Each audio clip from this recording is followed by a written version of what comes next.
You're listening to Podcast PXN, a video game podcast, delivering player experience news. Let's go! What's up, guys, and welcome to Podcast PXN, episode 268. I am one of your hosts, Daniel Prindle, aka Dan is DTM on Twitter, and I'm joined over Discord by the Nintendo aficionado and artist extraordinaire, Roshan Warner, at Roro. Hello, hello. Yo, what's up? I'm so good. And we're joined by the host of Large Popcorn and video producer at The Gamer, Christian Macias, at ISO Christian. Did you know we're in the middle of one of the biggest football referee scandals of all time? Really? Look it up. David Coote, look it up. What did David do? What didn't he do? What didn't he do? He outed his bias against certain football teams. He called one of the previous managers a nationality C word. And is now has leaked footage. Oh, cheated on his wife, and then has leaked footage of him, which is just immoral. It's not wrong. And well, not wrong in the context of the league. Right. And then was sniffing lines of cocaine during a major tournament. Incredible. Oh, David, what you doing, guy? That's crazy. Sack him. If all that happened in a sport that people cared about, it might make news. That's crazy. What did you send me on Twitter an hour ago? All right. You know who's not snorting a line of cocaine? The reformed Tarkov Teletubby and my fellow Spartan, Gage Dempster, at Gilbo Biggins. No cocaine today, sir. What a lead in there. Thank you to everyone watching us live and participating in the chat. We see you, Kirik, Glenn, and Natalie. We got our eyes on you at all times, all three of you. Just as a reminder, we are live each and every Wednesday at 8 p.m. Eastern Time on youtube.com/@podcastpxn and twitch.tv/podcastpxn as well. The topic of the show this week, guys, is our video game backlog, and it is the November 2024 edition. So, without further ado, let's jump into the topic of the show here and talk about what is happening to your camera. My monitor tilted slightly forward. And now it won't go back to the spot it was before. When I put it back, it just slants back down. So I'm trying. Ignore me. Incredible. This is horrible for video, but you know what I mean. For audio, it's fine. Keep going. Incredible. So our backlogs, guys. We have some embarrassing takes to talk about here because some of us have really just left these games on the back burner and forgot that they were back there because they're burning. They're burning alive back there. All right, let's dive into our backlogs here. First up, Christian's raising his hand. Like we're in a classroom. Well, yeah, I wanted to give some context. I know we've done this before, but I pitched this as a topic of the show a little while ago. One, just to keep it casual, but keep the show conversational for all four of us. We're at the end of the year where news slows down a little bit, so we get more freedom and what we get to just talk about and maybe lay back a little bit. But this was me in a desperate attempt to kind of reformat the way I engage with video games nowadays. The nature of my job is pretty much to be a critic first, sure, but it feels like sometimes I'm just a consumer where I have to, I play one thing and then I have to move on to something else the next week because I just have to for the sake of YouTube and making video content and stuff like that, which is a shame because there's a lot of games that I genuinely like that I get access to or that I check out and buy, and then I just don't have the time to finish or give it the full engagement, or the other way around where I buy a game and I just don't have time to play it for myself. So one thing that I've been doing recently is doing like a one for them, one for me kind of approach. Why is Gage smiling already? Smiling. I just want to see where this goes. I think it keeps me sane, where I get to enjoy video games that are a known quantity from, as early as this year, but as far back as 10, 15 years ago. And I have like a little bit of a changing relationship with games in that way, where like I'm not consuming them, I'm just enjoying them. And I think that's a healthy thing to have in this industry, one that's certainly easy to lose track of. And so that's like where this spawned. I've been thinking all about it to maybe like pitch it as like some kind of video idea. I don't know where it'll go. Sometimes you guys are the test bed for that. But yeah, so I lately this year I've been adding a bunch of games to my backlog that I want to get to. Games that I think are important to keep in the zeitgeist as we continue navigating the video game world in 2024.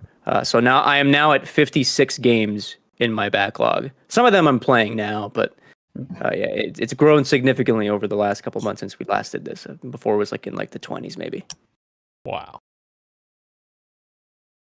That's a lot of games. And I suspect that probably all of ours would be that big if we kind of sat down and looked at it, but it just gets so out of hand. Yeah. Definitely ones would be bigger than the others. Right. For sure. I did, I got that.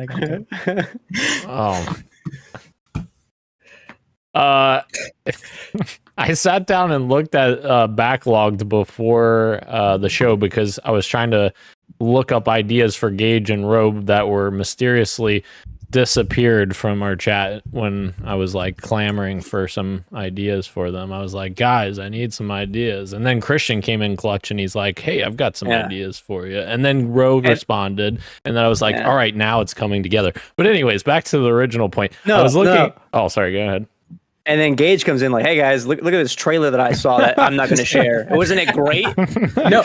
To be fair, I messaged Dan privately with the games before I sent that. Correct. Yes. Okay. He messaged me. Yes. Well, as soon as I woke up. Yes. To be fair to Gage, yes, he sleeps during the day. He has work. So that's true. I'm a goblin that lives in caves. And we all have jobs and we all work. We have other things to do. Unfortunately, yes. I'm just giving everybody shit, Giving everybody shit. But no, I looked on Backlogged. And it was hilarious because Christian has like a really nice layout. Everything's like organized. I look at mine hasn't been updated in I don't know how long. And then I look at Ro, I think he had like 2 games on there. And what? Yeah. On backlog? In my backlog? Yes. Oh, okay. Yeah. Yes. Okay. Yeah. And then I look at Gage and Gage has literally none. And I was like, all right, well, this isn't helpful. Yeah. I don't even know if I still remember my backlogged. Dan. Yeah. We're not even friends on... Oh, there you are. Never mind. You just have no profile picture. I actually wasn't friends with Ro, apparently. I had to look him up, and then I sent him a friend request. Because I was like, oh, we're not on here. But I don't ever log in. Yeah, I need to log back in. Dan, there's nothing on your profile.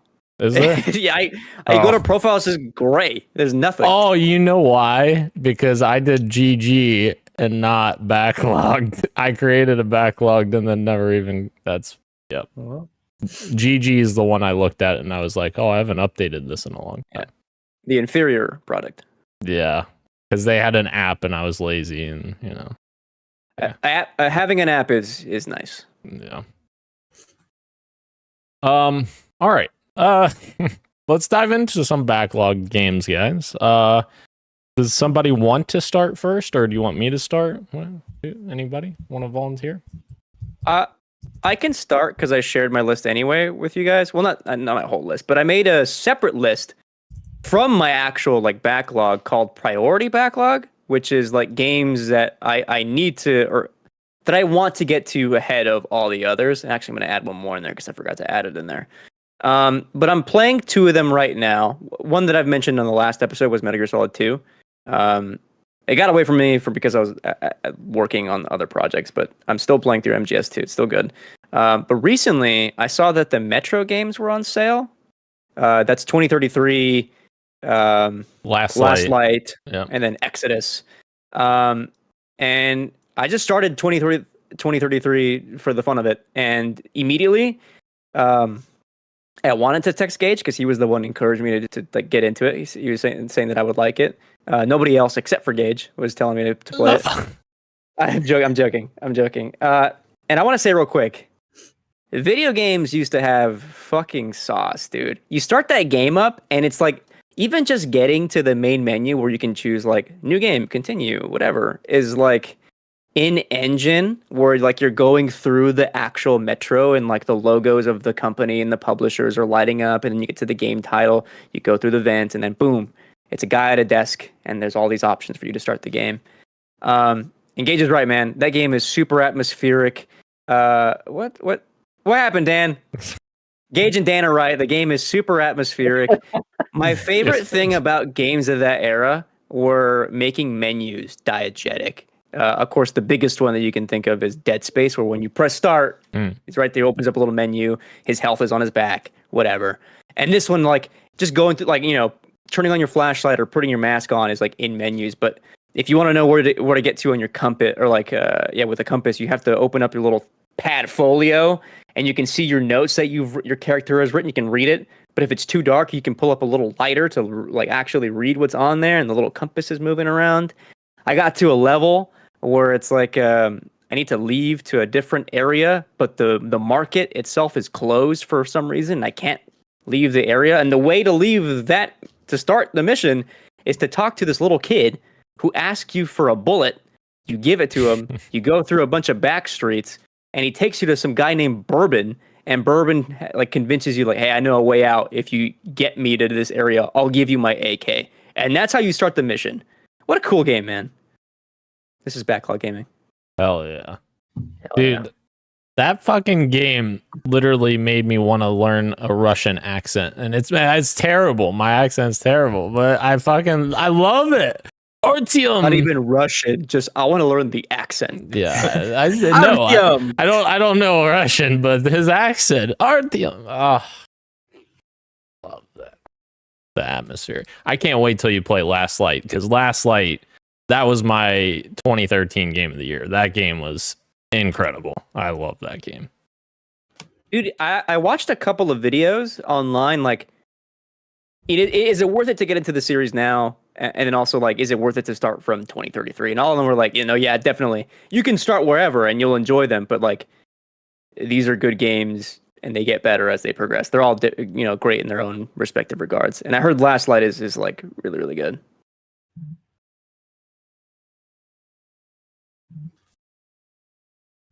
All right.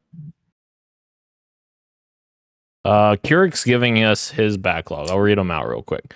Kurik's backlog: Star Wars Outlaws, Starfield, Dragon's Dogma 2, Tiny Glade, The Elder Scrolls Oblivion, holy shit, Assassin's Creed Mirage, Astrobot, Sifu, Fallout 4, Death Stranding, Days Gone, Elden Ring. My gosh, that's a lot. Eric, you can skip Starfield and Assassin's Creed Mirage and Fallout 4. Damn. Don't worry about those ones. Yeah, skip Halo as well. You didn't even have Halo written there. I got it. Oh, I just remember the... what you're going to give them shit for. Yeah, I'll bring it up later. Oh, jeez. You're going to put that in the back pocket and wait for the right opportunity? I just remembered it, yeah. Oh, my gosh. Oh, and no. It was... What's up? He lost his 80-plus hour save for Starfield last night. He almost cried. Oh, don't worry about it then. Fuck it. It's Yeah, not worth it. It's not worth it, dude. After that, I'd If you were 80 on. hours in and you hadn't completed the campaign, like if this was one of those saves where you were just going around doing everything you possibly could, it's not worth it, dude. The campaign's not that great, in my opinion. You've got other games on that list that I think should take priority that you'll really enjoy. Agreed. On that note, though, because I almost had Starfield in my backlog as well, because I never beat it, and every time I booted it up, it did feel like work to me. Right. So if you were 80 hours in and it felt like work to you, then yeah, just give it a rep. Also, I want to shout out Oblivion's a good pick. That's something that I don't have on my list, but I probably should at some point. I've never played it. It's a good pick. Good picks. Good picks. All right. I'll jump in here. Tell me. My first two are gonna be. Well, you'll see. My first one is Star Wars Jedi Survivor. And I don't know what the fuck's wrong with me on this one because I love the first game. I was very much enjoying this game, and I can't remember. There was something else really big that came out around the same time. I can't remember what it was. And I completely set it aside, and I was like, I'll get back to it. And still haven't gotten back to it. So Star Wars Jedi Survivor, need to go back to that. I know, it was a little bit controversial at launch, I think, with some performance issues, but I'm hoping that, this long after launch, a lot of patches and such will clean that stuff up. So I'm excited. It came out April 2023. It was the end of April. Yeah. I remember you were wrapping up something else, and then you started up Zelda, and you were going to pick up Jedi on sale. I think you were wrapping up Resident Evil 4 remake. That would make sense. Yep. Because that was late March. That would make sense. Yeah, I completely failed myself on that because I really love the first game. And I like I said, I had started Jedi Survivor and got an hour and a half, 2 hours in, and then I just forgot about it. I guess I don't know, or too many other things going on. But yeah, I do want to get back and see how they continue that story, and especially since they've already announced that the third game's coming and will conclude that story. So I'd like to see that through and see how Cal's story ends. But I don't know. Very soon, maybe, hopefully. Dan, don't worry. Survivor is also in my backlog. I see it right there. I'm looking at it. Wow. I think I have to start over. There's no way I could pick up my save from fucking a year and a half ago. Well, you could. I could, but I don't know. Would you remember everything? Right. It'd be a bit of a disservice, I feel like. Sure. Yeah, the first 2 hours is tutorials and stuff, you know what I mean? Story Right. setting. Yeah. Might as well start over. Sure. You mentioned Breath of the Wild when you're trying to not Breath of the Wild, Tears of the Kingdom, when you were trying to pinpoint the time frame. Dan, is that one of the games by chance? We'll find out. We'll find out, bro. Okay. Oh god. Who wants to go next? I could go next. Okay. My list is also very long. Just trying to pick the highlights For sure. or ones that I really want to get to. One of which is Spider-Man 2. Even though I pretty much know what happens in that game, we've talked about it, spoilers on the podcast before. I mean, last year, and all your guys' thoughts, and I had my thoughts too because infamously, I guess I watched someone play it, but I didn't get to play it myself.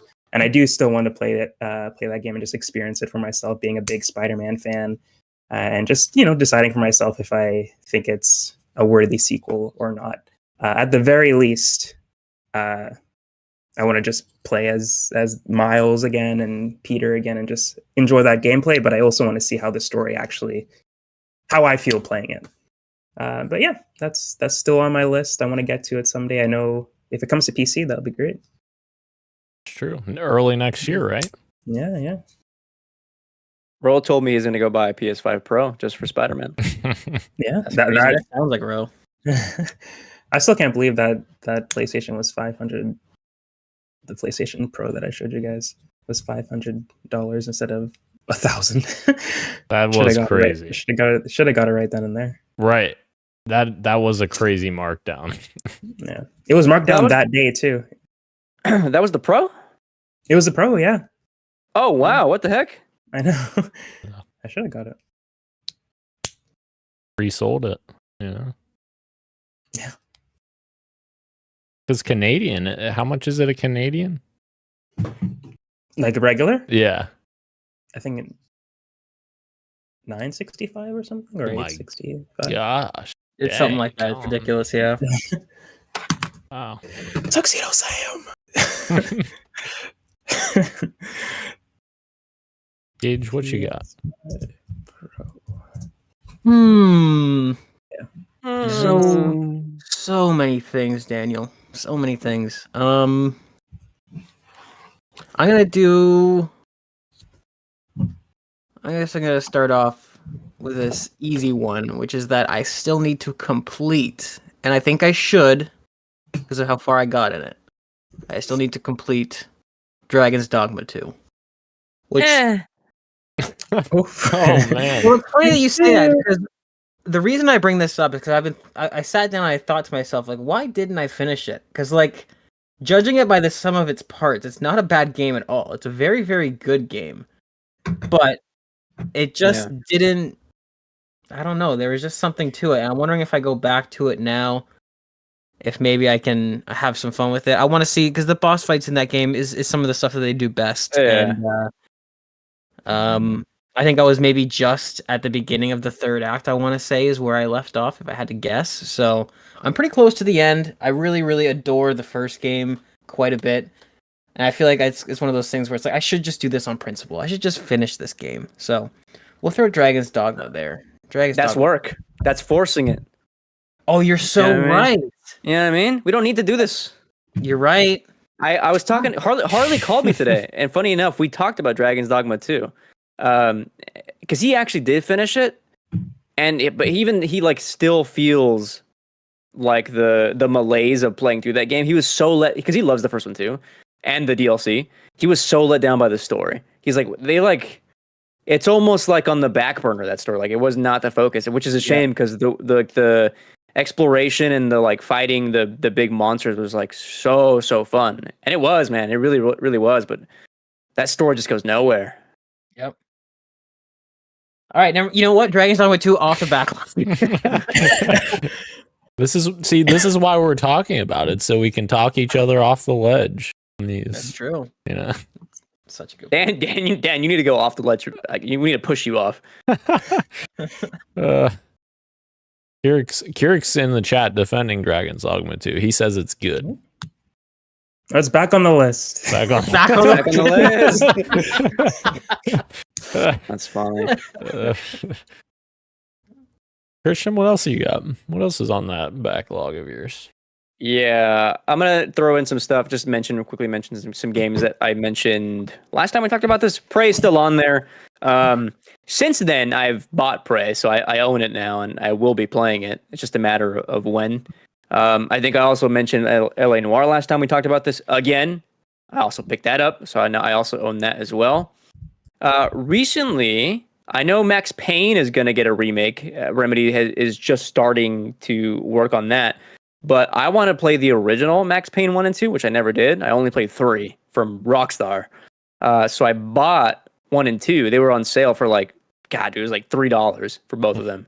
And so Max Payne 1 is on my list. And I am a big fan of games of that generation, playing them nowadays. They hold up really well, even though the gameplay is still, not the tightest. Still a very PS2 era, but I think stories and presentation I miss that era of gaming. Not that much sauce nowadays compared to yesteryear. Max Payne 1. Christian, I want to be on board with you because I love Sam Lake's games that he's produced with Remedy, but I think I'm going to wait for the remake. I think that's fine. I struggle with playing older games like that, but that is cool that you're going to check it out.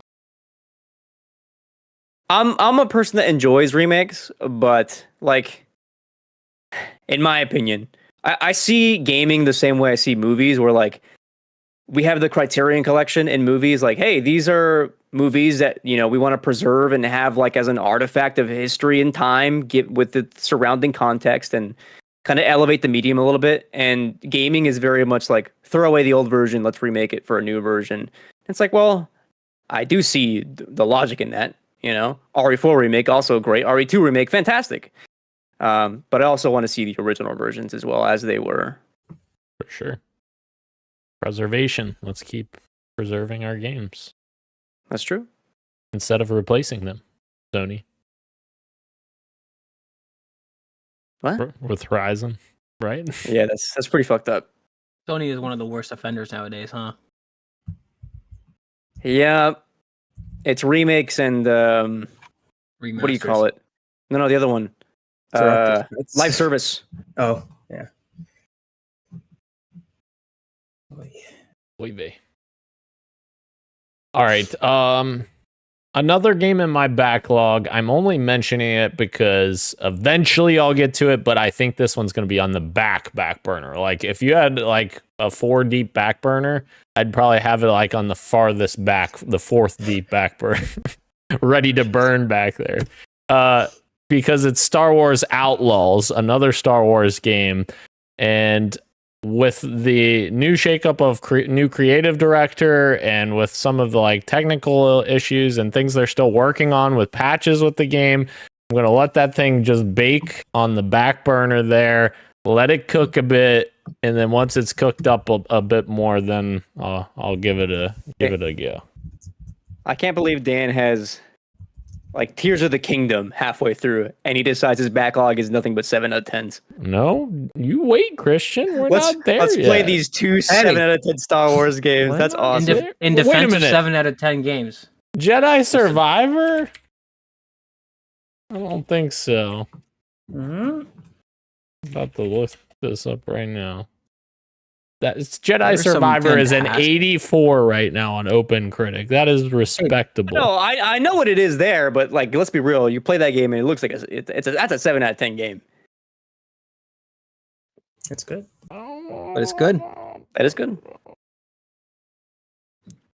I've seen those platforming sections. Mhm. I've seen the That was jank.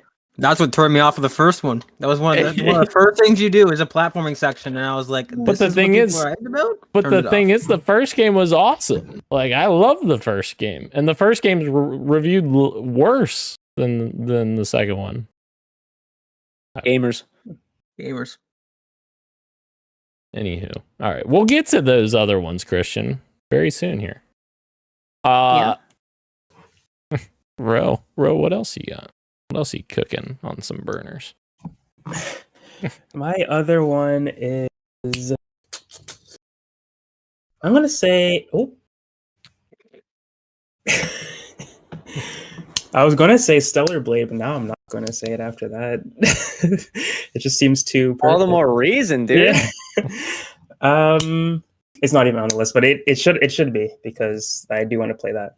But Life is Strange Double Exposure is another game that's on my backlog. It came up fairly recently, so it's not on the back burner yet. But yeah, big Life is Strange fan. I just want to see Max's return, see how that story, how they wrote that story. Mm-hmm. But yeah, that's not really much to say about it besides just wanting to experience some more Life is Strange. Like Come that on, game Christian. kind of Came and went. Tell 'em. came and went. It really Yeah. just came and went. Yeah, didn't have as much conversation around it than as True Colors did, which is pretty sad. Tell him, Christian. But what? That's a 7 out of 10 game. That's true. It's probably worse. But Dan, you gave me 2 Star Wars games. I know, but that's You're asking literally for trouble, Dan. that's literally my backlog. I don't know what to tell you. It's technically Star Wars Outlaws is on your backlog also. That's true, and Jedi Survivor. Exactly. Fucking Yeah. good. All right. Gage? I'm gonna throw out an indie game. One that when it came out, it piqued my interest so much, and I really don't know why I haven't started it because it seems like it's right up my alley. Christian, you think you know what it is? No, it's just an abiotic. Oh, okay. Well, yeah, I'm not gonna let that one get on the back burner. I'm gonna play it with or without you guys because that game is incredible. Hey, I'll What send do you you guys an invite mean? this weekend. I will send you guys an invite this There you weekend go. when I'm playing it, and if you guys aren't available, I'm playing it regardless. All right, but we're not talking about abiotic factor, unfortunately. We're talking about Cult of the Lamb, which Oh, looked like such a fun twist on the sort of like Animal Crossing-esque village management system, but with some like dark humor and stuff like that. It checked every box when I saw it, and I wasn't watching people play it, but I was watching reviews and I was seeing the buzz around it, and I was like, hell fucking yeah, this game looks so cute and fun and ridiculous. And I just never started it. I don't know why. I know it's on mobile now. I was gonna ask if any of the lads have played it, and if it would be a game that you could get away with playing it on mobile when you have time here and there, or if it deserves the whole sit down on the couch and really take it in. I feel like it could go either way with this game. So Christian, what's your consensus? I would give this the couch treatment. I don't know how I would Okay. play on mobile, to be honest. Also, like the art style in that game is really nice. So yeah, Right.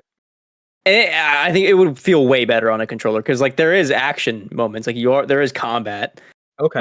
I can't reckon that feels very good on iPhone unless you got like some kind of, what do you call it? Those like backbone type things. Right. That's interesting. You want to get into it. That game was Yeah. okay. Really? Oh no. It's a 7 out of 10 Oh, game. No. Well, maybe it's not on the. Maybe it's on the back burner now. It's an 84 on OpenCritic. It's a 7 out of 10 game. It's I a just 7 out of 10 game. I just looked it up. It's an 84. Yeah. Christian doesn't know what he's talking about, dude. Why don't we listen to him? He's getting sacrificed first, that's for sure. Jesus. Oh, that part was awesome because you could name everyone. That was the thing where I was like, I Yeah, need to get yeah. into this. Dan I 1, remember- Dan 2, Dan 3. I put you guys in mind. I remember, and then I would come home and then like Dan is sick or whatever, and you'd be like throwing up. that was a great time. Yeah, that was fun. Jeez. Cult of the Lamb, dude. I should have asked you guys this before we started because that might have changed my answers. Do you guys want to do 3 or 5 or in between? How many do you want to do? 3. 3? Okay. Well, then fuck me. I shouldn't have done 2 Star Wars games.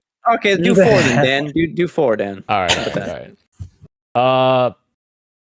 I'm gonna just give a Some shout outs. yeah, just give a shout out to Hades because I have been playing that game. But Oh my god, he on shouts me. out That's Hades. the one that gets the man. fucking honorable mention. Well, Oh my because God. just wait a minute, okay? All right. Like I said, I should have fucking determined this. All right, my next one. Yes, Ro. The rumors are true. The Legends of Zelda: Tears of the Kingdom. I still have not beaten, and I put a ton of hours into it, like 50 some hours into it, and then haven't played since then. And yes, I need to get back to it. I'm very mad at myself for that because I burned through Breath of the Wild so quickly, like 112 hours or something in like a month or something in that game. And here I am a long time later and I'm still 50 hours in. So yes, I do want to get back to Tears of the Kingdom and finish that game because I love that game. It is great. Yeah, I just need to finish it. I saw somebody talking shit about that game today on Twitter, Ro. Wow. And I was like, man, maybe I should switch over to Blue Sky. Yeah, what are they talking about? What I can't they were even talking imagine. shit about that game story, which I can't spoil, but they were like, "Oh, it's so cheap and shallow," and it's like, what are you talking about, dude? That's crazy. Like when you were talking about it, even before Dan brought it up just now, when you just like mentioned the title, I remembered what happened again, and I got chills just thinking about it. Not even having a discussion about it. I still go back and watch the title sequence every now and then because that part gives me chills, and then the lead up to one of the temples I think is one of the best moments of that fucking game. It's so good. I think you know what temple I'm talking about. I think I do. Yeah. Oh, wow. God, it's so good, Dan. It's so I good. know. I need to get back. Natalie wants to know if anyone's played Mouthwash. Oh no. I think she's in my backlog or something because that's where I played mouthwashing. If there's a game that Christian needs to play, it's that one. That game is genuinely great. It's fucking awesome. Nobody else will play that game here. No, it has that art style that I would fuck with if it wasn't a horror game, but Yeah. it definitely looks cool. It's more atmospheric horror than actual horror, if that makes sense. Is it Signalis vibes? Could I get Yeah, there? absolutely. Okay. And it's not very long. It's like 3 hours, I think. Okay. I can maybe survive that even if it is scary. Mhm. Some of us do have a Blue Sky account, Natalie, but have never posted to it. So Oh. Ro posts to it. Ro is on there and he posts. I am on there and have never posted. Christian says it's never gonna be a thing, so he doesn't have one. Look, we love getting proved wrong, don't we? Number 1 in free apps in the U.S. today, and Twitter is 28th. Yeah, if I want to go, not look Twitter, at X. Yeah, It's where everything is, or something like that. everything happens on X. Yeah. On Blue Sky, I can see Ro post as Yowie. Yowie. I don't know. I almost have to go double check that I didn't retweet something by mistake.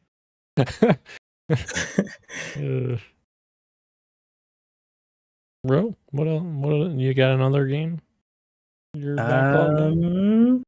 This is more of a cheat, but the Mass Effect trilogy. Hell yes. I want to try that someday. I've been wanting to try that my entire gaming life, I guess. Everybody's been talking to me about how good that series is, especially 2. But yeah, I think I would enjoy it. It's just finding the time to like go through all 3 of them. I guess I don't have to do it in that order, but I definitely want to try them someday. It seems like an epic journey that I would like. Yeah. Surprisingly, they are very palatable, like in terms of length. Like you look at them and you think like massive RPG, but they are actually pretty reasonably length. They're on par with like a Halo campaign. No, maybe a little bit longer. Yeah, it's longer than that. It was like 10 to 15 hours to beat Mass Effect 1 for me. Right. Mass Effect 1 is the shortest by far. I see. I think there's quite a big, if I remember correctly, there's quite a big jump up between 1 and 2, because 2 is, I put like 30 to 40 hours into that thing. Yeah. Yeah, if you do everything, it's like 30 to 40 hours in 2. Okay. So I mean that's doable. The ReFantasio game that I'm playing is probably as long as all of them. So I shouldn't be complaining. But yeah, enjoy it. Are you playing Japanese or English? For the dub, I'm doing it in English actually. ReFantasio. Yeah. I do all of those games in English, the Persona games. You gotta switch it, dude. You gotta switch it. I do. By the way, Tears of the Kingdom, also Japanese, the superior version. Wow. So I've heard. I also played that in dub. That's crazy, man. I've seen the comparison side by side, and I can't imagine. I loved it. Seeing those scenes with the English version. Christian's like, I can't imagine understanding what's going on in the plot. yeah. Subtitles are a thing. That's localization. I'm rubbing my feet. Oh my god. Christ. No, that's all I'm thinking about. Oh, all right, Gage. What you got? Another one? I do. Let's go with. This is my 3 out of 4. Or is this 4 out of 4? 3 out of 4. It's 3 out of 3. We'll go with Hamtaro. Well, Ham. Just because you showed your tuxedo Sam earlier.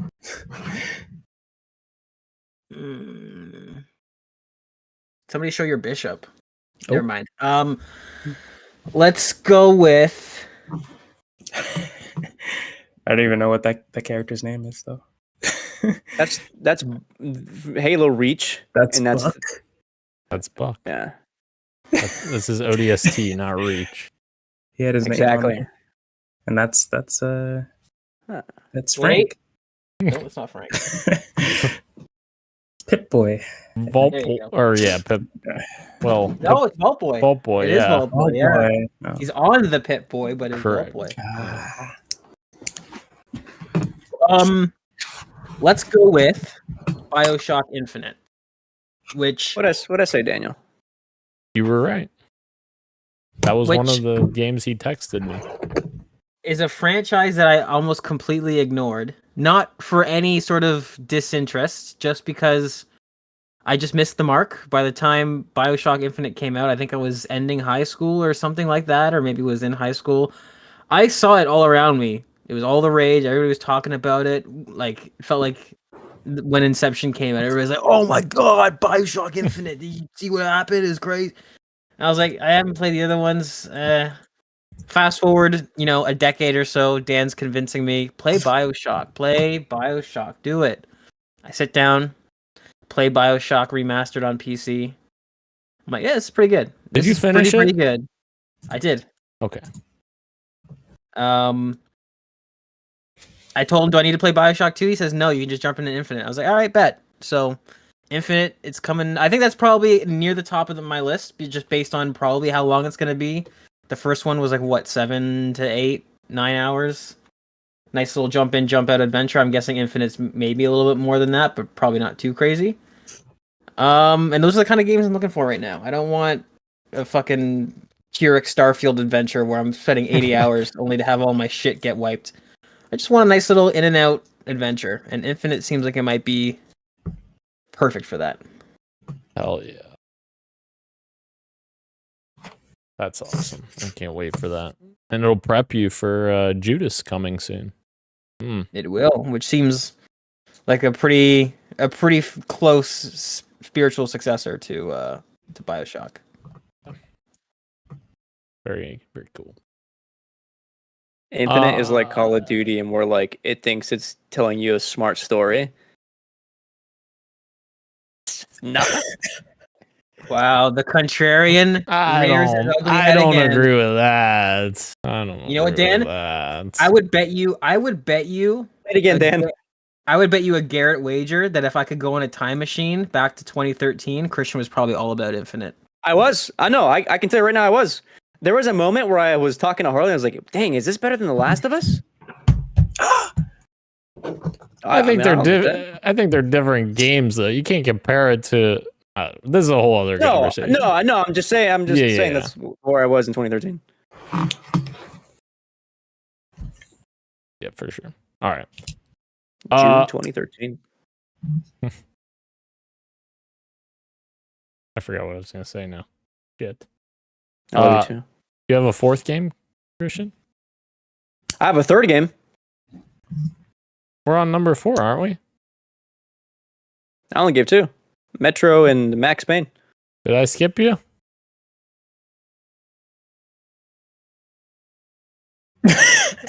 Did I skip you?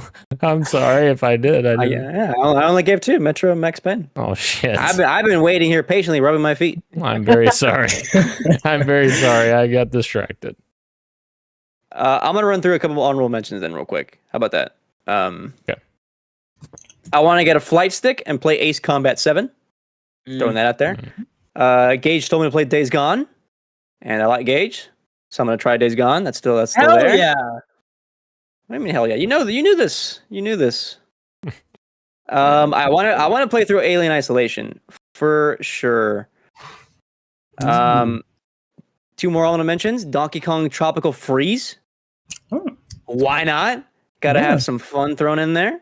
And I never finished Mario Galaxy 2, so I want to pick that up and restart it. Just to play it, My actual number 3 is, speaking of Starfield earlier. I know the internet gives that game a lot of shit, rightfully so. Deservingly so. But that doesn't mean we can't give. What's that team?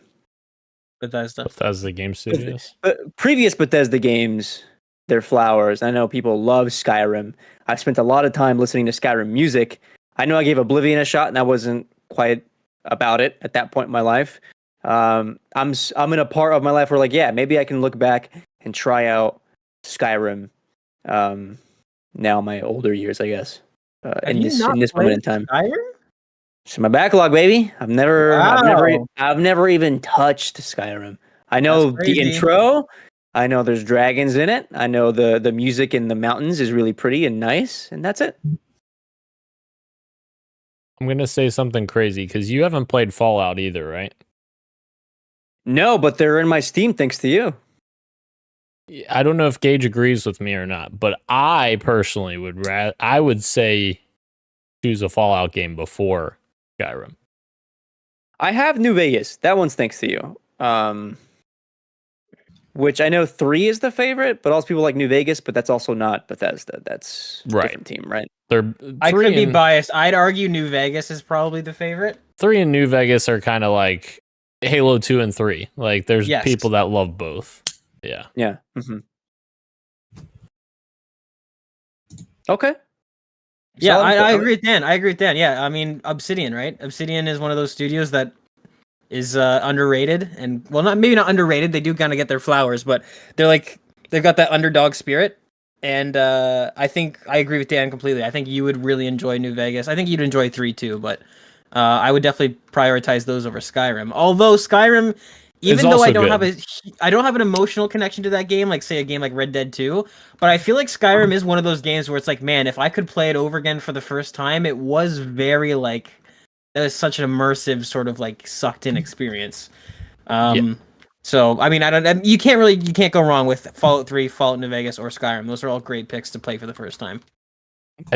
I think that's a really good point too, because I am not huge into fantasy, Right. like dragon games like that, but that game actually had me interested. I wasn't like super into it like Fallout, but like I was actually very interested in it. So. Okay. Excellent side quests. That game, that's one of those things that really props that game up. Is it's really hard to tell the quality difference between the story and the side missions. They cooked on almost all the quest lines that they made in that game. And that's Skyrim or New Vegas? Both. Both, honestly. I was specifically referring to Skyrim, but both. Okay. Lads. Hell yeah. All right, number four. Do you want to wait to do your number 4 until the end, Christian, or do you? I can just go Okay. now. I want to quickly mention. I also forgot to mention Halo 4 still in the backlog, only because I'm playing it with Daniel right now, and we need to finish it. And I've been enjoying my time with it so far. I want to quickly shout out that game. Was this my number 4 pick that I was going to throw in? Let me double check. I think it was this. Oh, no. I want to quickly mention Spec Ops The Line, which is still, I think I mentioned last time too. But I can't buy it anywhere. So I don't know how I'll do that. Maybe I can buy it on eBay or something and put it into my Series X. My actual final backlog pick is Dead Space 2, which I know Dan is like, yeah, we got to play Dead Space 2. It's so good. And I agree. I really want to get into it, but it's been so long since I played Dead Space 1 when it came out that I want to give that a replay before I even get to Dead Space 2. And so I need to find the time to replay Dead Space 1 and then get into Dead Space 2. But I also own it. I think you'll like Dead Space 2. I think you'll like Dead Space 1 more. But I think you'll like. I know. Oh, I see what you're saying. Yeah. Because it's like the Resident Evil 4 effect, essentially, where it's a bit more actiony. No, and I know that, and that's fine. Yeah. Hell yeah. All right. My number 4 is Super Mario Brothers Wonder, which is still sealed somewhere in its package. I haven't even unsealed it. That's a good one, actually. Yeah. I haven't played that one either. Hell yeah. Fun, dude. It's fun.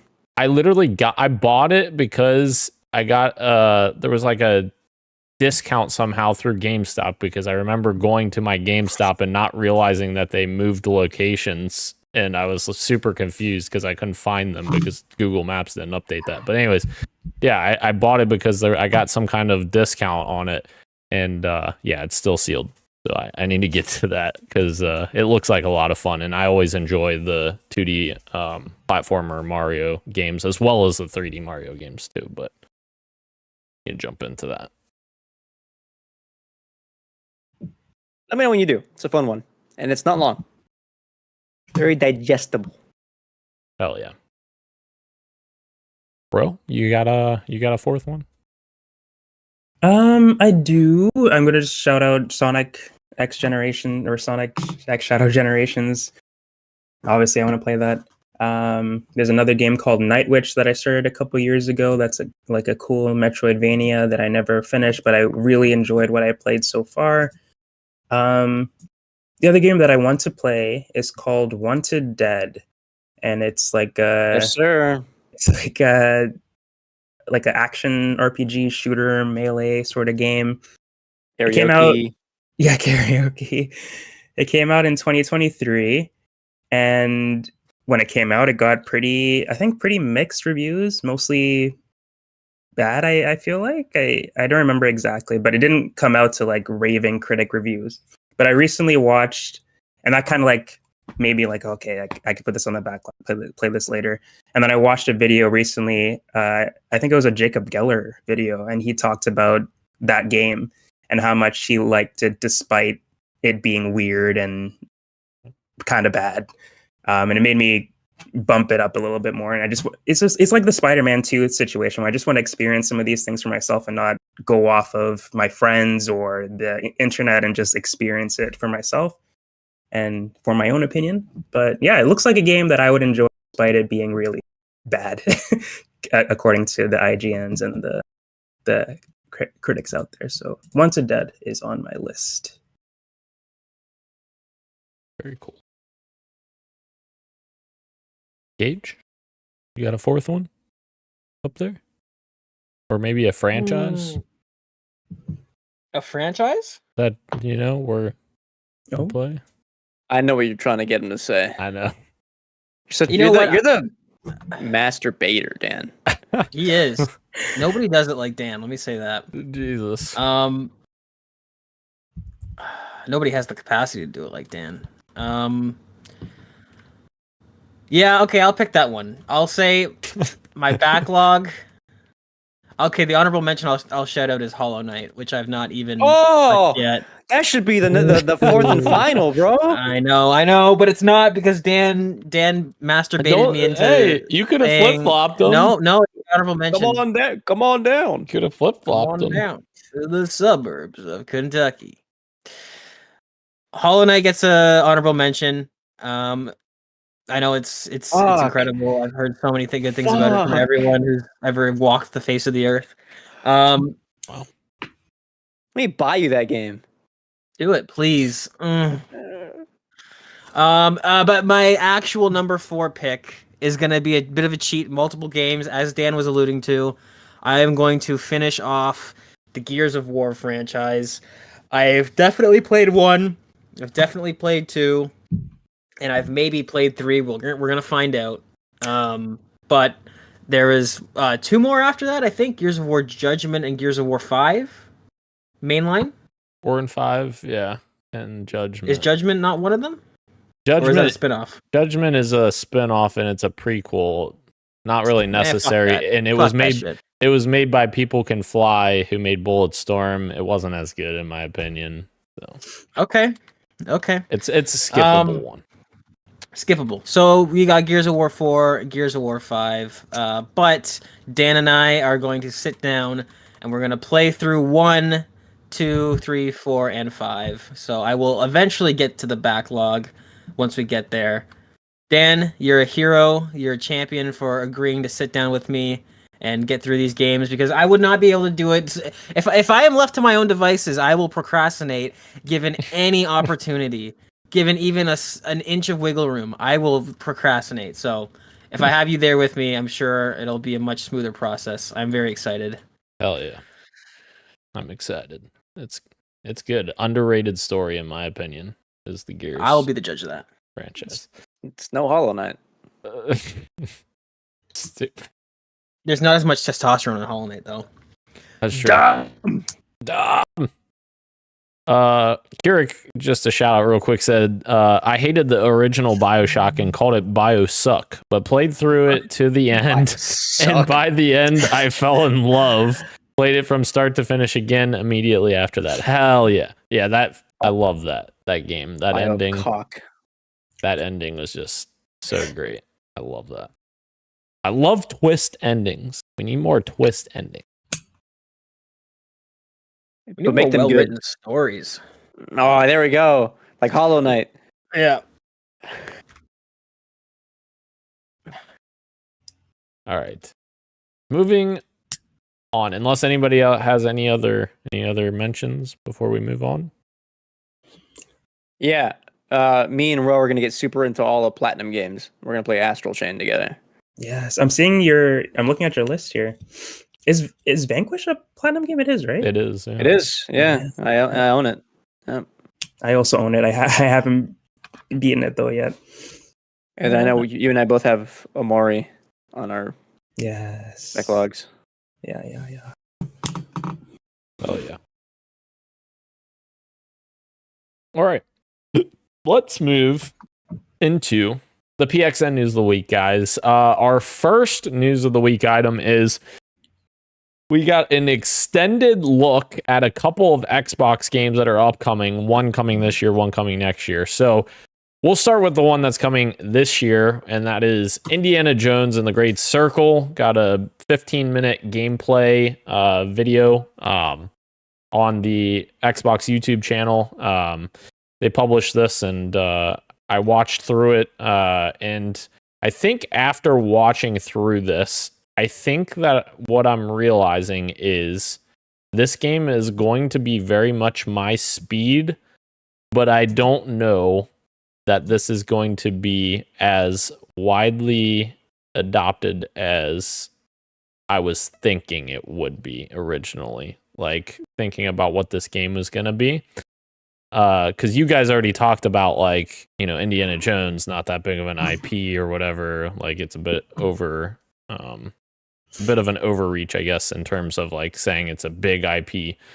And I think in this circumstance, I agree, because it seems like the approach they're taking with this game is a more puzzle and adventure focus than an action focus, which Machine Games previously have been very much known for with Wolfenstein and the such. And I think that I will very much enjoy that kind of stuff in this game, but I don't know that this game is going to satisfy like those, you know, Twitch players out there that want to get like the moment-to-moment gameplay stuff, I think. Wait, I don't know. We're talking about Indiana? Correct. Yeah. Did you skip one? Or did wait? You mentioned no. two. Yeah, there's two. I haven't talked about the second one yet. I was talking about this first because it's coming in December. Yeah. My apologies. No, you're fine. Yeah. So I saw some clips of the Indiana Jones gameplay, and like, I mean, yeah, I'll still play it. I think it'll still be like one of the biggest games of the year. But yeah, I think it's definitely a big question mark as how much it'll resonate with like the larger gaming audience, for sure. For sure. Yeah, Although it does look a bit more, you know, much to Machine Games' I think approach, a bit more immersive simi, and less. People used to make fun. You know, the joke was that, you know, they called Uncharted either Dude Raider or like Indiana Jones inspired, whatever, and like here's an actual Indiana Jones games, and it looks nothing like those. It's not action oriented. It's puzzle focused. Right. And it's stealth and it's first person. You know what I mean? Yeah. For sure. And I think that, that's an important distinction, because it's going to, I think, cater to a different audience than like Uncharted. I don't know. We'll see what happens. Well, I'm going to bet both games that Dan's going to talk about are games that Dan puts 2 to 3 hours in. And then in a couple months from now, when we do our backlog part 3, I still need to get to Indiana Jones. That's a lie. One day. Oh, that's a lie. I'm gonna get through them. This Indiana Jones should be, I would say, a 10 to 12 hour campaign. I would imagine. I don't think it's gonna be anything crazy. I don't know, dude. It's gonna feel like 40 though. It's gonna feel like 40. I think it might be a bit longer than that. I think it's gonna be pushing 20 to 30. You want to make a bet on that? We've already made one bet. What was the bet we made about dinner? What was the conditions of that bet? I already forgot. I already forgot too. Grand Theft Auto? The Grand Theft Auto? Yes, that's right. Yes. Grand Theft Auto, I said is coming. It's gonna get delayed to 2026. Remember? Right. Okay. All right. Yeah. I got so many bets around Grand Theft Auto, dude. Holy shit. Yeah. So you're saying 10 to 20, Daniel? Yeah, I think it'll be 10 to 20. Yeah, for sure. And I'll say 20 to 30. And Okay. what are we betting? What are the stakes? I'm not sure. We What buy each other like a little pizza or something. Sure. Yeah. That's Get a little dinner. Yeah. Sure. Yeah. All right. Why not? Okay. Cozy on up. Watch the Batman. It's a good ass movie, dude. Yeah. Sorry. All right. The other game that got an extended look, we got a 30-minute documentary of the development of South of Midnight, and they had a decent amount of new gameplay in here as well. It was the developers talking about the game and their process in building the game, which I actually just watched it today while I was getting ready for the podcast. And I am very excited for this game. I feel like this game looks really cool. The visual style of this game seems like it's going to be very much up my alley. I think the only thing that I did see some first impressions of the game from previewers saying that the game and world is beautiful and the story seemed intriguing. But they were criticizing, I say criticizing, but like saying that the gameplay was like maybe a bit generic, so to speak. Like there was a lot of like double jump and a lot of like normal platformy tropes that you do through other platform video games. But yeah, just the aesthetic and the style of this game, it just looks really cool. Yeah, I think that's an issue that movies have sometimes as well. I think of like this might set Christian off, and also maybe nobody else will have a context for this. But like, it reminds me of when I sat down and tried to watch Asteroid City, where there are some movies and games that visually are so striking and and like unique, but then when it gets to the core meat of it, the gameplay or the story, and it's kind of just the samey, and it almost like it takes you out of it because you're expecting the ideas of the game or the story to match the sort of visual flair that you're getting. So I hope that's not true with Midnight. Maybe it opens up later, because that is one of my most anticipated games for next year for sure. First of all, I like Asteroid City, but it's not my favorite Wes Anderson by far. I get what you're saying. Yeah. I do love this art style, man. I was kind of my main concern for this game was like it looks like it was just cutscenes and then gameplay looked more generic. I was happy to learn that that's not the case. That the gameplay is also animated as like stop motion. You could turn off as well. I think cutscenes are still stop motion regardless, but you can at least have gameplay be normal, smooth, whatever.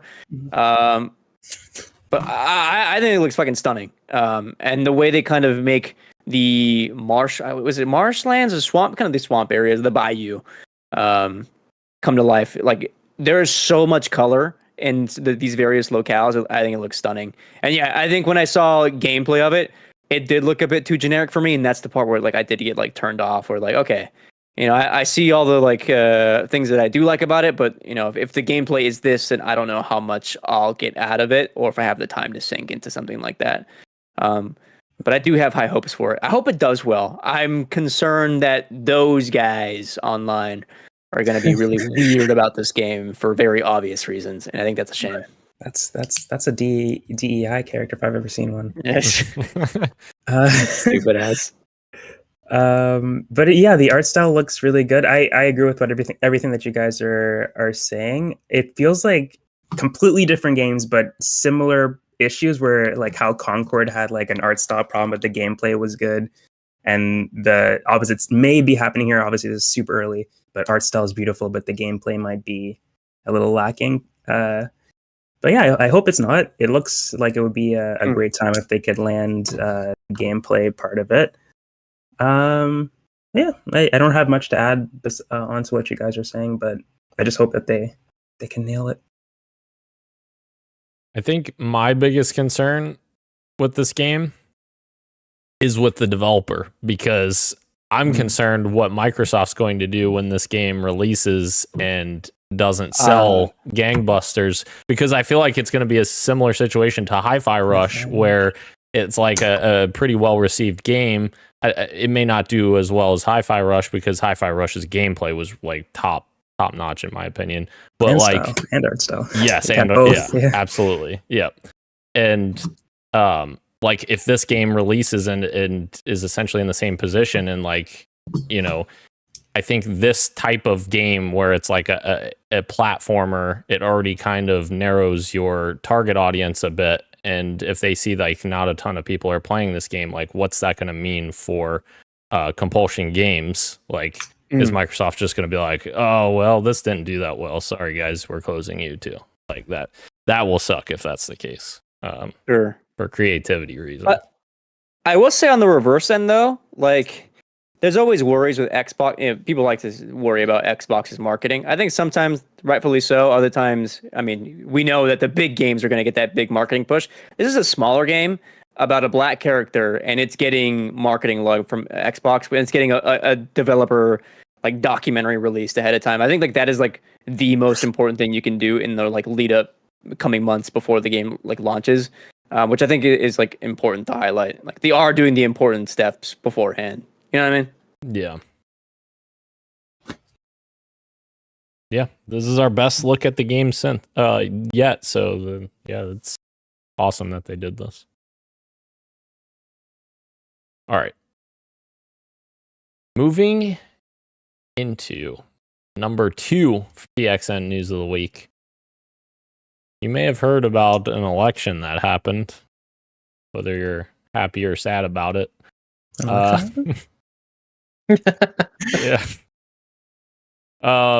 There's some Trump tariffs that are going to be incoming, and oh god, that's incredible. I love it. Oh god. So with the incoming Trump administration, he's already posted plans for what he's planning on doing with tariffs into this country.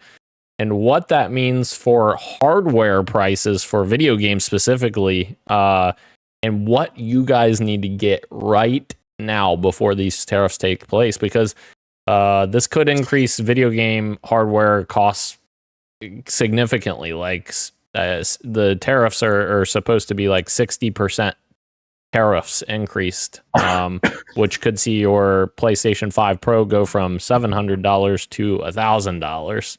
For instance, as just an example. So yeah, a little segment here to talk about what hardware do we want to encourage people to buy. But before we encourage, there's a couple stories that go along with this a bit. And one of those is the PlayStation 5 Slim consoles will drop to $380 for Black Friday this year.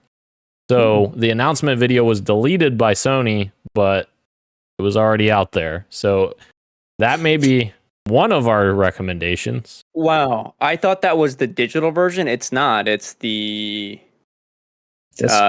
disc version, which is that's actually a pretty decent price drop.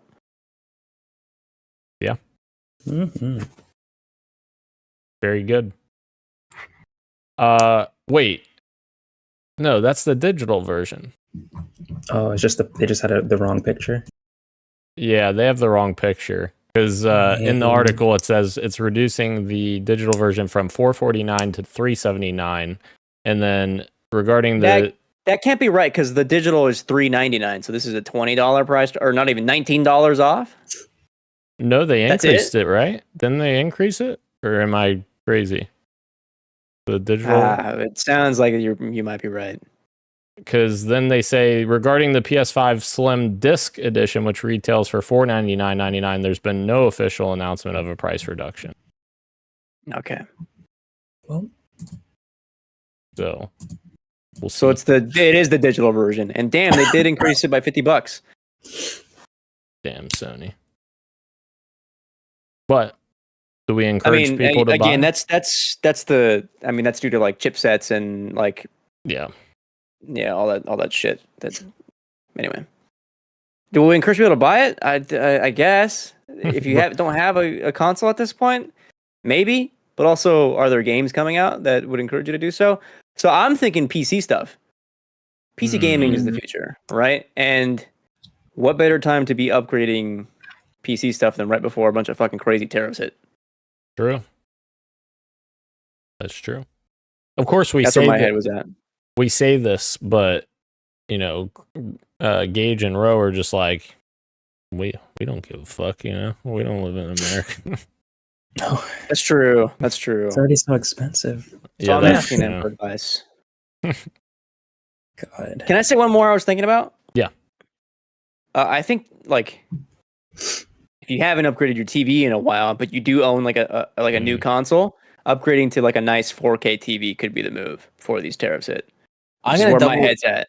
I'm gonna concur with Christian. Yeah, do yourself a favor, get a nice TV upgrade. Absolutely, nice 4K OLED, something yeah. really nice. Because you know what, if you're watching stuff, if you're using any of your consoles, it's all gonna look good on that. That's an upgrade that will affect more things, I think. 120 hertz. Sure. To Get use yourself with next future-proof, gen. yeah. Yeah. You get a 120 hertz TV, and then even if you follow Christian's wise guidance of going full PC, well, now you've got a TV that you hook your PC up to with high refresh rate. Mm-hmm. Get a TV, dude. That's such a good idea. One of the LG OLEDs was on sale for like less than $700. LG is one of the best. Ones I have. That's the B4. Now you want the C series. C series is the best, yeah. That's the Well, one not the right best, there. but the best price point for Yeah. Keurig says you need a new gaming monitor. Oh no, it made him buy a new gaming monitor for $600. Damn, 4K, 144 hertz. Hell yeah, 144? That's nice. very nice. We also have a couple of other stories that I just messed up my window. So that's great job, Daniel. Obviously this somewhat ties in because it's hardware, but it's not going to be released yet. So this is just kind of speculation, but Sony apparently is experimenting with the idea of a PlayStation controller that has a dedicated rewind button, according to a recently published patent. They're patenting a controller with a rewind function. So if you're buying a controller, or if you feel like you need a controller in the near future, you may want to buy one when it goes on a super deep discount before these tariffs hit. But keep in mind a new one for the future. Like everyone is assuming like a PlayStation controller, but it seems like it's one of those media remotes. Could be that. They usually come out with. This picture's so funny, by the way. Yeah, from Click. Yeah. I like Click. I'm a I Click did too. enjoyer. Yeah. I used to own it on PSP, and I would just rewatch. And then the last little bit of hardware that we'll talk about, which again, not going to be out before these tariffs hit, but it's going to be interesting when it does. An Xbox handheld is still years away, according to Phil Spencer. He was talking on, trying to remember who he was talking to. He was talking to somebody, and he revealed a few little details about Xbox's future in games and handhelds, and he said that one is coming, but still years away. So that's interesting. Very interesting. What in the hell is going on? Age is typing something in the document. I know, Gage, but we can only talk. We have one episode. Typing. One episode we can talk about. All right. We have another news item. Arc Raiders got its gameplay reveal trailer. What you thinking about this? I was bummed. I remember like 2 years ago, I was into that like original pitch because of the art design. I know they switched from it being a PvE to a extraction shooter, PvPvE.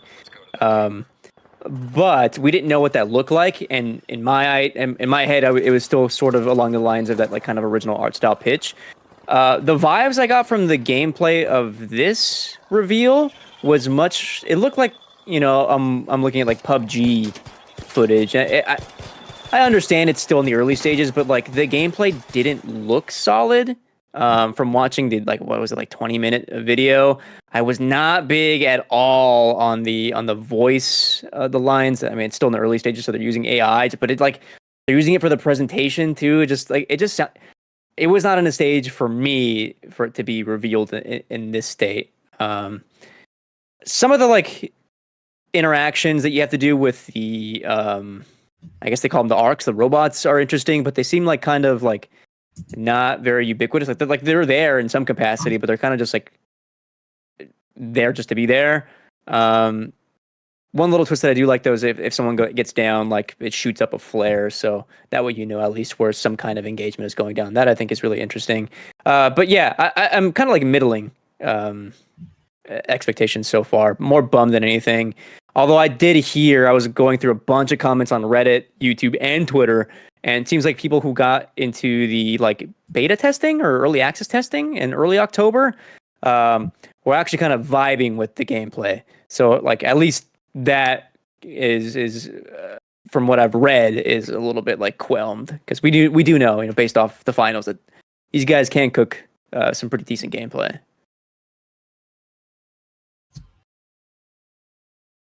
Yeah, I think I mostly agree with Christian. I was a bit disappointed visually with what I was seeing.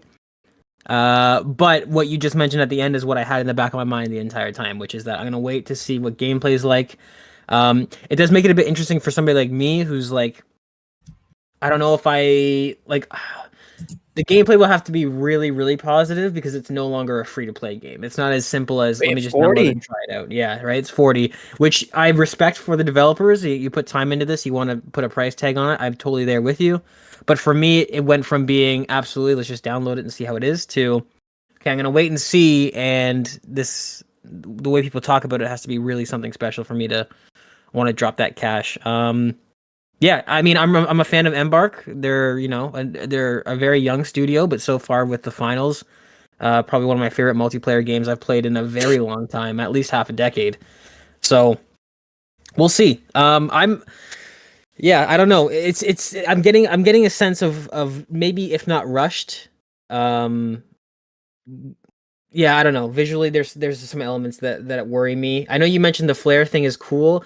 I think it's cool from a gameplay pen and paper standpoint to be like, okay, players are notified when somebody is down, but I'm actually on the opposite sort of side of the spectrum with you, where it's like I think that the flare thing's kind of stupid because it's like, what's the in-world reason for a flare going off when you get downed? I don't understand. It seems like that's something that they just threw in, where they're like, we want players to be notified. How do we do this? Let's make a flare go off. Like, okay, I guess.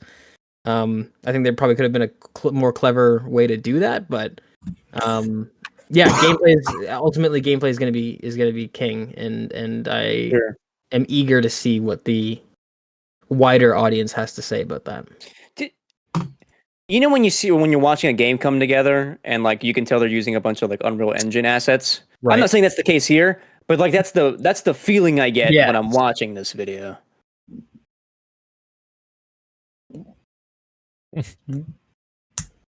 think it's funny because I have the exact opposite thoughts, because when this game was first announced, I did not give two shits about it. I thought it looked kind of bland, personally, and I didn't like that it was like a PvPvE game. Whereas now, well, it wasn't. It is now. Right. It was a PvPvE before, right? Now it's extraction. No, PvE. Sorry, PvE. Whatever. Okay. But now it's an extraction shooter, and that is what I think is more exciting to me, because I've enjoyed many of the more simplified, I'll call it, extraction shooters. I don't like Tarkov or finding out which direction the wind's blowing or anything like that. But I think that aspect has me excited about it. I think visually, I agree with you guys. It doesn't look like that exciting. It looks like any other modern day shooter that is very brown and not very full of color. But outside of that, like you guys were saying, I think this studio has a chance to make this cook with how good the finals is. So we'll see how it pans out.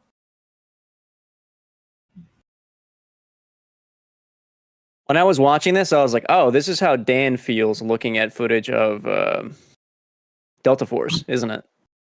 You know what's funny? I was giving you so much shit when you were playing that, and then I think you got off or something, and I played it, and then I actually very much enjoyed it when I was playing it. The gameplay's solid. It plays better than the new Battlefield, I'm telling you. Right. Yes, I gave you a lot of shit when I was watching, but then when I played it, I changed my tune 100%. So, which is, we're going to be eating our words when we try this out during some kind of alpha testing or whatever, and we enjoy this as well. I bet we'll see. Yeah. All right. The last news of the week item. Here we are, Gage. Oh my god, that's funny. Oh god. Get out of there, dude. Arcane Season 2 is here, and it is a freaking hit, Gage. Take it away. What is there to say, dude? When you take a bunch of talented Frenchies and lock them in a studio for a decade, they happen to just cook, apparently. This, if I'm reading a headline, this is from Rotten Tomatoes. Arcane Season 2 first reviews, deeper, darker, and absolutely spellbinding. Critics say the Netflix animated second series and sadly final season is worth the wait, with gripping character drama, stellar action, and some of the most gorgeous animation to be found anywhere. And I mean, it's just facts. It's absolute facts. Hell yeah. It is very good. Me and Gage have watched all 3 episodes of Act 1. Ro has watched the first episode. So, we can, if you have any general thoughts without spoiling anything other than it's awesome. It's awesome. There was a scene that, well, not a scene, but before I finished watching the first episode, I had to stop it, and I didn't get to complete it when I first sat down to watch. And then Gage asked if I had watched it. I said not yet. I stopped, and he's like, "Oh, good, because the last half of it is crazy. Just make sure when you watch it to just watch it." And I was like, "Okay, awesome." And then I watched it, and I was like, "Oh, this is what he's talking about." I got to the part, and yeah, it was in fact nutty, and I'm excited to watch the other 2, and of course when the other 3 come out. But the art is so amazing. When the first time I was watching with my sister, and my girlfriend was there as well. And my girlfriend, I'm calling her out, she said she can't get into it because she doesn't like the art style, and I was just like, what? Dude, people are out there in the comments on like YouTube and Twitter saying like, "Yeah, too bad the art style sucks" or whatever. Ever since she said, I'm seeing it more as well. I'm seeing it on Twitter. I'm seeing, what are you guys looking at right now? This is so beautiful. But I don't know. Art is subjective, I guess. But like, to me, this is objectively beautiful. I don't know. Yes, I agree with you. Yeah. It's strange because I was watching a review of it, and somebody was like, "Oh, it's kind of like a moving painting," and I'm like, it really is. And like I've seen a couple things now. Like there was a League of Legends Linkin Park video that came out, and I clicked in just to see what was going on, and I was like, all right, this is like I'm seeing people do we'll call it the Fortiche style, the Fortiche Arcane style. I'm seeing it come up more and more, but like before Arcane, I can't really think of anything that looked like Arcane. So it's crazy for me to, I don't know if it's the 3-year gap in between seasons that people are just kind of being like, oh, this is basic or this is whatever now. But I'm like, before Arcane showed up, I personally hadn't seen anything in 3D CGI that looked like this. Bro, do you know when you watch anime and in this 2D scene you see 3D animation and it looks off and it feels off? Yeah. I wonder if that's what your like girlfriend is having issues with, because like when I look at scenes in Arcane, like I think a lot of the background work and like the environment work is really fantastic, and then I see characters move in that 3D space, and it like, even though they look great, it just feels a little bit off. I wonder if that's could be a little bit part of it. That could be it for sure. Yeah, I definitely get that when I'm watching anime too. Yeah, happened in Dandadan recently actually, but it was I think it was well implemented. It was the second episode, but yeah, I could see that being an issue. Trying to remember what episode it was, but they did something really unique with the background without spoiling it. In the first episode, they did something with like the very beginning with Caitlyn and that grief situation. Yes, I think it was the first. I couldn't remember if it was the the white first. and black, Dan. Yes, yes. Yeah. Yes, which I follow the studio on Twitter now because I'm just fucking obsessed with them. And apparently that was all done with charcoal and paper. That's and they crazy. Just kind of like, I don't know how you put that into a digital space, but they're like, yeah, we just were experimenting, and we wanted to do that. And I was like, that's fucking cool. And I agree with you, Dan. That was a very cool sequence. Yeah. I also want to shout out. I'm not going to say any details because Ro hasn't gotten there yet. But there is a sequence at the beginning of the third episode where they emulate like a sort of comic book style. I'll just leave it at that. And it's a very fucking kick-ass sequence. And I'm excited for Rashan to see that because I thought that was fucking balls to the wall, fucking awesome. Yeah. Excited. Such a good show. We're gonna have more to talk about, I'm sure, next week. Yes, we will. Once Ro watches 5 episodes this week. I won't be here next week. All of a sudden, Wow. I'm just joking. All right. Are we ready for quick bites? Holy shit, we better get through these quick bites quick. All right, quick Go. bites. Death Stranding Director's Cut had stealth released on Xbox last week. Kojima also now has full ownership of the Death Stranding IP. Kojima Productions will continue to connect more and more players around the world, so please stay tuned. Does that mean Death Stranding 2 is coming to other platforms sooner? All this certainly, yeah. Maybe not right away, but Probably, yeah. I would not at launch for Like sure. a delayed, yeah. Because if they just got the rights to the IP, then they would have to, Right, then start working on the Xbox version and PC after the fact. for sure. And any marketing deals with Sony and all that jazz. Sure. Yeah. All right. Moving super speed to the next quick bite, like Sonic. I don't know what that move was. That was, just ignore that. Take-Two's CEO has said that the Borderlands movie was, quote, disappointing.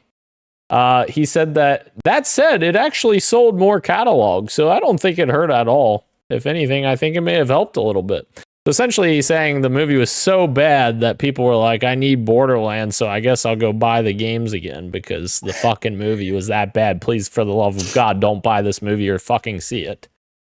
And He was- loved it. he was No. praising the effect the movie had because it made people go to the games for like mouthwash after the fact. Yes. That's crazy. Yeah. Literally. I don't think that the movie studio that made the Borderlands movie is saying the same thing. They're probably like, what the Right. fuck? Ugh. Shit. All right. Moving on from there, both John DiMaggio and Carlos Ferro are reprising their roles as Marcus and Dom, respectively, in Gears of War E-Day officially, which, my God, I would hope that they would return because they're fucking iconic voices and characters. So that is very good news that they are returning for E-Day. Hell yeah. Then we got some Prime Video news. Why are we talking about Prime Video, Dan? Well, because it is video games. A Mass Effect series is officially in development at Amazon Prime Video. And Daniel Casey is writing it. The writer of Kin and Fast and the Furious 9, the Fast Saga. And Tim Geddes is losing his mind. Oh, God. Here's the thing. I love the Fast and the Furious movies for how fucking ridiculously stupid they are, but that's super disappointing to hear that. That is because- not the man for the job. No, not at all. Not Hey, at all. every writer, every Hangover writer has a Chernobyl in them. I hope Yeah. I hope this is their Chernobyl moment then. Also, in a little bit more of a Prime Video news, Macaulay Culkin has joined Season 2 of Prime Video's Fallout series in a recurring role. He is said to be playing a crazy genius type character. Interesting. It's so funny with Fallout because whenever they add somebody to the cast, it's like in my head, I immediately try to categorize. I'm like, all right, is this going to be a wastelander or is this going to be like a vault dweller? Right. And I feel like Macaulay Culkin would make an excellent fucking vault dweller. Some sure. fucking weird guy holed up in like if they do the thing where they start exploring all the different vaults and all the different types of shit they were doing in the vaults. It's like I imagine them knocking on the door and it's like a vault where it's like only Macaulay Culkin inside and he's some fucking weirdo. There's so much they could do with that, but that's great casting. I feel like they could have fun with that for sure. Agreed. What's WB gonna have fun with for the next decade? Well, WB is refocusing on 4 key franchises: Hogwarts Legacy, Mortal Kombat, Game of Thrones, and DC, which they say is actually really Batman in particular. Interesting to me that they have Game of Thrones in here, seeing as there's no Game of Thrones games that are really worth a damn out there. Telltale's crying right now. That's true. Sorry, Telltale. Speaking of 7 out of 10 games, I heard that was one. Like I heard it wasn't awful, but it was just. I didn't play it honestly. Yeah, no, I didn't either. Yeah. Hey, you know what? Oh, I'm gonna manifest it like I've been talking with Pie in the Sky. They say that they're focusing on Game of Thrones as one of their video game franchises. Rockstar, please, Rockstar, That ain't happening. please. That one game is canceled, huh? Unless Warner Brothers sells their IP to Take-Two, that could happen, I guess. I mean, partnerships are happening more and more these days, right? Isn't it a partnership that's getting Max Payne made? Between Remedy and Rockstar? Yes, but it's kind of the other way around, I guess, because Rockstar's lending out the IP to the original creators, Remedy. And now WB might be lending out their IP to an actual good video game studio. Maybe. Yeah, I don't know. Montreal. Gotham Knights too. Oh no. Wait, no. If a Game of Thrones Game comes out and it's just a Batman style beat 'em up, I'm gonna be so fucking livid. What about this? What about this? Remember those old Lord of the Rings games that we all like so much? It's like that, but Game of Thrones. Did you play that? Co-op? Play those together? I would. Yeah. Interesting. I don't want it. I don't want to be king. I don't want it. I never have.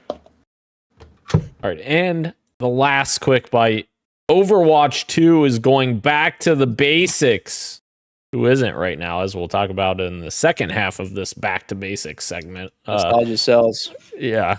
Overwatch 2 is taking a page from WoW Classic and returning to the beginning, announcing a brand new Overwatch Classic mode featuring the original 21 heroes and 12 maps. And yes, it will be 6v6 instead of 5v5. So essentially, just Overwatch again. Almost like they should have made a second game. Right. And to begin with. it. Right. Yeah. Silly bastard. Yeah. And then also, going back to basics, Fortnite announced that OG Fortnite is coming back and is here to stay. Relive the Battle Royale from the start and explore the original map, original loot, and relive original seasons. Drop back in on December 6th.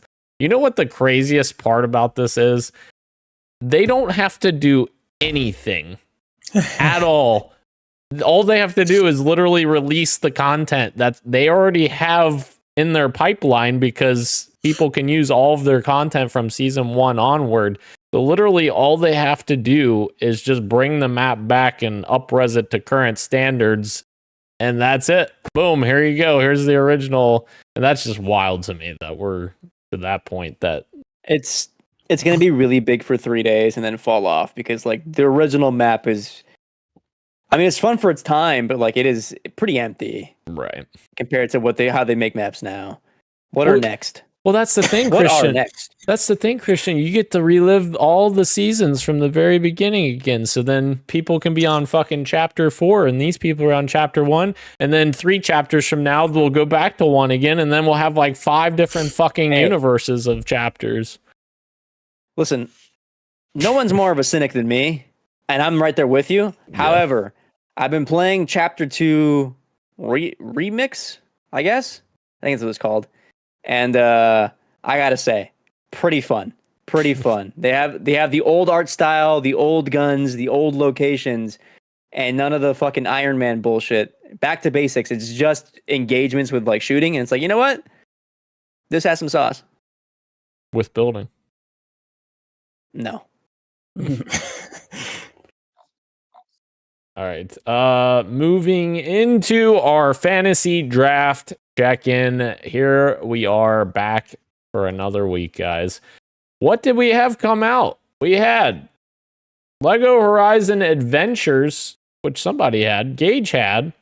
And Gage, Lego Horizon Adventures is sitting at a whopping 72 points, or 72 score, which gives you 2 points unofficial. That's fucking huge, dude. Shut up! Nice. Oh my god. Shit. I'm so sorry for that, Gage. Also, to add on to that, we did get some news about the recasting of Lance Reddick's character.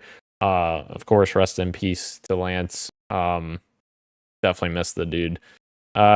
He was recast with Tim Russ, who is a former Star Trek actor. So, there you go. In case you needed to know. There you go. Someone also has in here Dragon Quest 3? Who had this?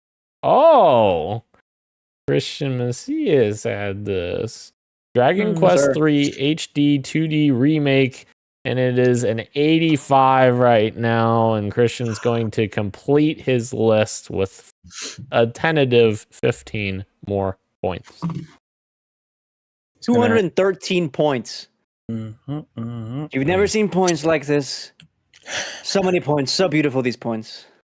Stupid. We're talking about millions of points. Although, Christian, you say that, but I'm still waiting for the stealth release of both Hollow Knight Silksong and Light No Fire to just wreck your list. Light No Fire is not happening. But I know. Silksong is the one that I could see happen. I look at your list, though, because you still have 3 games. One of them is definitely not coming out. It's Metal Gear Solid. But if you had picked a game that would come out this year, you would be in stiff competition with me, because Microsoft Flight Sim is going to get you some really decent points. Indiana Jones has the potential to get some really strong points, and you would have a third, and you'd be pushing that 200 as well, I think. Yeah, I don't know. I think I'm going to be struggling at these last 3 more so than you're thinking. I don't know. We'll see, I guess. Metal Gear Solid, I put it in my own head that it was coming this year. I swear I thought it was coming this year, and then, as you guys told me last week, it's not. Never had a release date. Not confirmed, yeah. Fuck. I screwed up. Anyways. All right, so breakdown of the points. Christian's still in first, 198. That's before the 15 that he has coming his way, which is 213.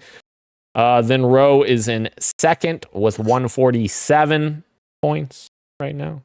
And Roe, you got 1 game left. You still got to pick one up. You got to pick one up. I need a game that will give me 40 points. More than that, yeah. Yeah, welcome to the club. 76 points to tie him. I don't think it's possible. It's literally not possible. Yeah, Yeah. in the club, you're just yelling from outside, dude. Oh shit! Jesus. And Dan is in third with 138 points, and Gage, Mr. Hot Wing, has 50 points, and he will be eating the hot wings. Well, there's still There's nothing left. There's no change. Hollow Knight Silksong could release to be 100 score, and you would still lose. If Arcane gets 1 more percentage on its audience score, I get 100 points. Yeah, oh my god. No. Jesus. Remember when we all agreed to that? No. I don't. All right, let's move on to get Gage out of here for work. Last segment, what you got for me, Dan? What you got for me, Dan? Well, what I got for you is I've just been playing Halo, and I've also been playing some more zombies, as well as other things with the lads, but those are kind of the main ones there. So still enjoying zombies a bunch. And there's a new Halo 1v1 mode that came out yesterday. Man, I played that shit all night last night. I know you guys are like, Dan, you already hit hero. Why are you playing? It was so much fun playing 1v1. That was so fucking cool.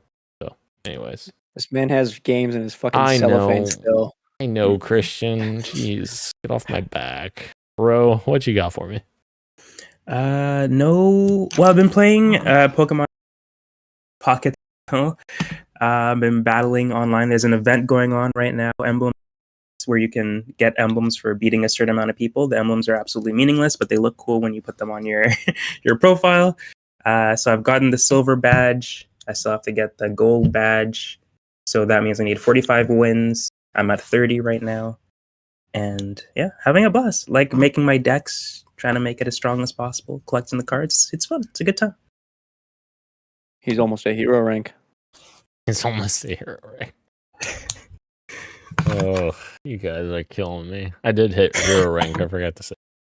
Doritos Chips did ask us in the chat, and I missed this. Sorry. You guys got any hopes for Mass Effect 5? I do personally. Dragon Age just came out and was pretty well reviewed, despite some people here that said the writing was shit. I'm still optimistic for Mass Effect 5. Sorry.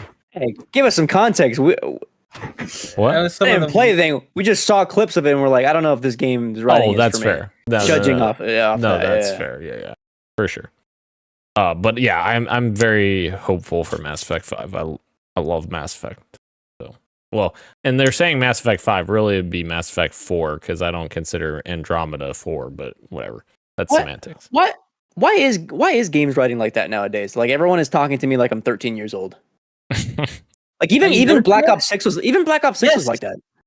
I was talking about this like a year ago on the podcast. It's like video game talk. It's the PBS shit. I don't know what's going on. I'm seeing it more and more, and it makes me very, very worried. I'm very curious to see how GTA 6 is going to shake out, because that is one of the games that has kind of pinned itself into a corner for for what it has to talk about, and its satire. Dude. And I'm so curious to see how that game shapes out. Real life, GTA 6 isn't going to be as crazy as real life. We have fucking Elon Musk over there with his Department of Governmental Efficiency, aka fucking Doge. Get out of town, dude. Get out of town. I can't believe that. That still blows my mind. Trump could serve his term behind bars somehow. That's just like, okay. No, he won't, because he'll just absolve himself. Apparently that's allowed, according to the Supreme Court that he appointed. Yeah. Clown ass country we live in, Daniel. I know. It is fucked up. All right. Greatest country on earth. We gotta. Yeah, I'll speed it up. Metro 2033. Good. Hell yeah. I haven't beaten it yet, but good so far. I went back and I didn't replay. I beat Fear the Spotlight. There's spoilers for Fear the Spotlight. There's like any Resident Evil game, there's a second story that you unlock once you beat the game, and it gives context to the first one, and it's so fucking good, and it was actually legitimately like scary. I thought it was awesome, and then it gives you like an epilogue after. Fear the Spotlight, one of the best horror games of the year, I think. After that, then I played 2 games which I can't talk about yet, so I'm done. Secrets. Gage, what you got for me? It's been a slow week. Black Ops Zombies, I think, is pretty much the main meat and potatoes. I am eagerly awaiting to get back into Abiotic Factor with or without anyone there with me. So hopefully we'll get to that this weekend. But Black Ops Zombies is what it's been, I think. And Party Pummel. Remember when I said let's do the Easter egg, and you said yes, let's do it, and then no, you know what I remember? I remember saying that to both of you, and then come Saturday, both of you guys saying join the other one. Let's join. We gotta play Party Pummel. No one said that. I don't know. It seemed like that's the way it was going. That's the way the wind was blowing. Nobody said that except Dan, because Dan forgot. Dan said, "Yeah, I can do whenever," and then I forgot.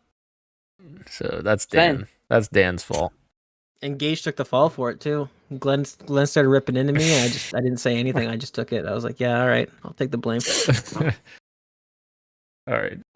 Let's close out the show here. I apologize for that, Glenn.